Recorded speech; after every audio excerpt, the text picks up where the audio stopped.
son temps, c'est une personne qui ne connaît pas son identité. Jésus-Christ a maximisé son temps. L'apôtre Paul a maximisé son temps parce qu'il savait qu'ils avaient une mission et que leur temps était compté. Mon bien-aimé, le temps c'est comme un chronomètre, mais la seule personne qui peut arrêter ce chronomètre, ce n'est ni toi ni moi, ni tes parents, ni ton mari, ni tes enfants, c'est Dieu. Alléluia. Quand ton temps arrivera, mon bien-aimé, peu importe si tu as utilisé bien ou mauvais ton temps, si ton temps arrive, sache que tu vas expirer. Le temps de Jésus-Christ était 3 ans. Quand 3 ans est arrivé, gloire soit rendue pour lui, il a expiré, il a terminé sa mission.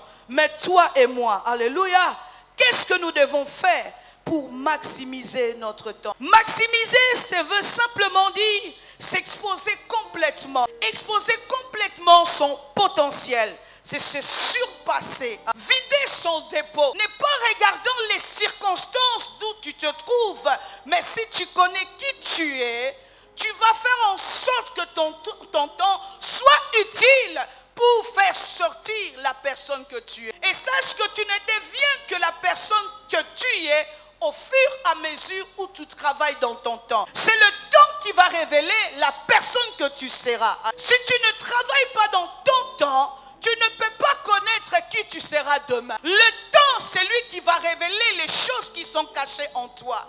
Moïse, quand il était dans la maison de Pharaon, parce que ce n'était pas encore son temps, Israël ne pouvait pas savoir. Celui qui était dans la maison de Moïse, de Pharaon, c'était le libérateur d'Israël. Parce que son temps n'était pas encore arrivé. Dieu peut te cacher dans le temps pour te révéler au temps favorable. C'est pour cela que tu dois travailler, tu dois maximiser. J'ai aimé, quelqu'un a dit, si tu ne peux pas être Déborah, sois une Sunamite. Si tu ne peux pas être Ruth, sois Tabitha. Si tu ne peux pas être Élie, sois Élisée.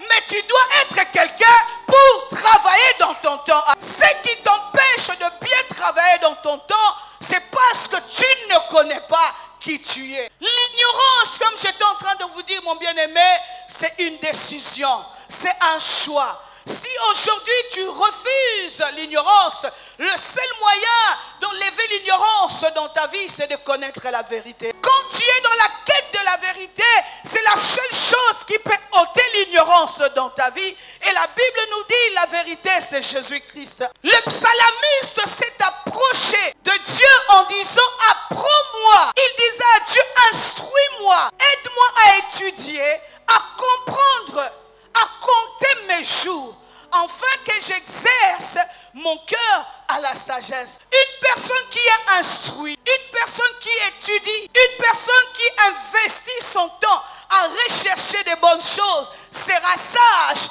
à compter son temps. Parce que la connaissance qu'il va acquérir lui donnera assez de la sagesse pour marcher ou compter son temps sur cette terre. Il voulait avoir de la sagesse pour arriver à exercer son cœur dans le séjour qu'il était sur cette terre.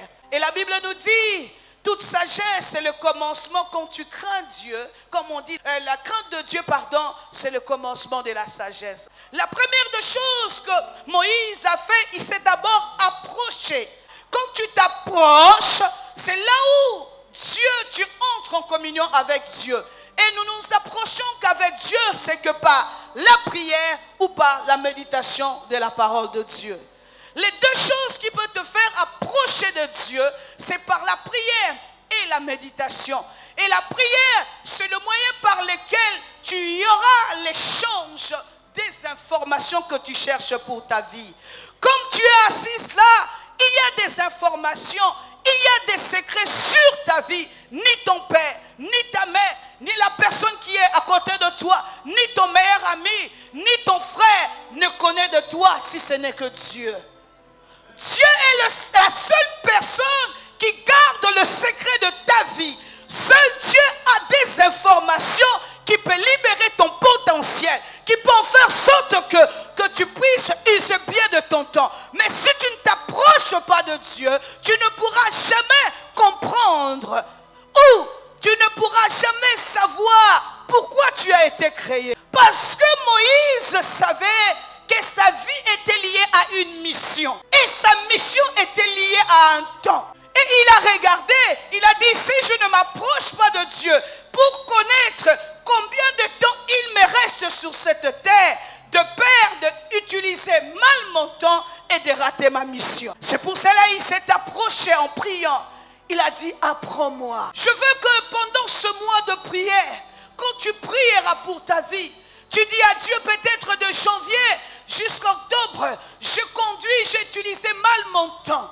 Mais je suis venu pendant ce mois de prière pour que tu m'apprennes à compter mes jours. Je veux que tu m'instruises parce qu'il me manque des informations. Il me manque de choses que je ne connais pas de ma vie. C'est comme aujourd'hui, mon téléphone va s'abîmer. C'est un iPhone. Je ne pourrais pas l'amener chez un réparateur. Si j'amène un réparateur, il a juste quelques informations par rapport à la connaissance qu'il a acquise à l'iPhone. Alléluia. Mais iPhone a fait qu'il y a des informations. Il y a des secrets qui se cachent sur iPhone dont lui-même, le créateur, garde le secret et les informations. Seul Dieu peut te révéler les secrets que tu es en train de chercher. Seul Dieu peut te révéler les informations que tu es en train de chercher. Vous savez pourquoi j'aime lire la parole de Dieu? Et vous savez pourquoi j'aime prier? J'aime prier parce que c'est le moment où je peux parler à Dieu. J'aime prier parce que c'est le moment où je peux faire des échanges avec Dieu. Dieu me donne des informations et moi aussi je le parle. Quand je suis en train de le parler, les choses que je suis en train de le parler, et lui me donne des réponses, des informations que je cherche par rapport à ce que je suis en train de chercher. Alléluia. Pourquoi j'aime lire la parole de Dieu? Parce que tout ce que nous cherchons dans la vie se trouve dans la parole de Dieu. Tu veux les succès dans ton travail? Quand tu vas lire Josué, Dieu est en train de donner l'instruction à Josué. Il dit, Josué, maintenant c'est ton temps de t'élever. Mais voici le secret, le succès, comment tu auras le succès dans la mission que je te donnais. Alléluia. Ce que tu es en train de chercher, le secret de ton temps se cache quand tu es en train de méditer la parole de Dieu. Et si tu es en train de chercher le mariage, peut-être que tu as un problème de caractère, Dieu va te ramener dans l'histoire de Ruth pour dire, regarde comme cette femme, elle est obéissante avec sa belle-mère. Elle va te montrer des informations que tu cherches. Il a dit, quand tu méditeras cette parole, nuit et jour, c'est au moment-là que tu auras du succès. Alléluia. La parole de Dieu t'éclaire dans la volonté de Dieu. La parole de Dieu t'ouvre les portes dans ton temps. Quand est-ce que tu dois t'élever? Quand est-ce que tu dois agir? La parole de Dieu, à chaque fois, David devait aller dans le combat. Il savait que la victoire qu'il devait avoir, il y a un homme qui connaissait le secret. Il devait venir devant la face de Dieu pour prier. Pour dire, Seigneur, monterai et je gagnerai ce combat. Parce que c'est que nous ne savons pas. Il y a des choses comme le prophète dit, nous vivons les choses que Dieu avait déjà faites dans notre vie. Nous vivons la rediffusion. Alléluia. Dieu ne fait pas le live comme je suis en direct. Dieu ne projette pas la vie d'une personne. Quand tu nais maintenant, il commence à te dire, oui, avec toi je veux faire. Non, Dieu avait déjà fait la rediffusion. Ce que tu es en train de vivre, c'est les choses que Dieu avait déjà programmées. Le problème, c'est que tu te retrouves et que tu cherches à comprendre. Comme Moïse a voulu comprendre comment il doit compter le temps. Alléluia. Le riche et le pauvre, nous avons le même temps. Nous avons tous le même chronos. C'est le kairos de l'eau de Dieu qui est différent de notre kairos. Parce que le kairos de Dieu, elle est éternelle. Elle n'est pas limitée. Alléluia. Mais le chronos de l'homme est limité par rapport au temps. Le temps est limité. Le temps n'est pas continuel. Et si tu ne connais pas, si tu ne sais pas utiliser ton temps, attention mon bien-aimé, que tu arrives à la date de ton expiration. Alléluia.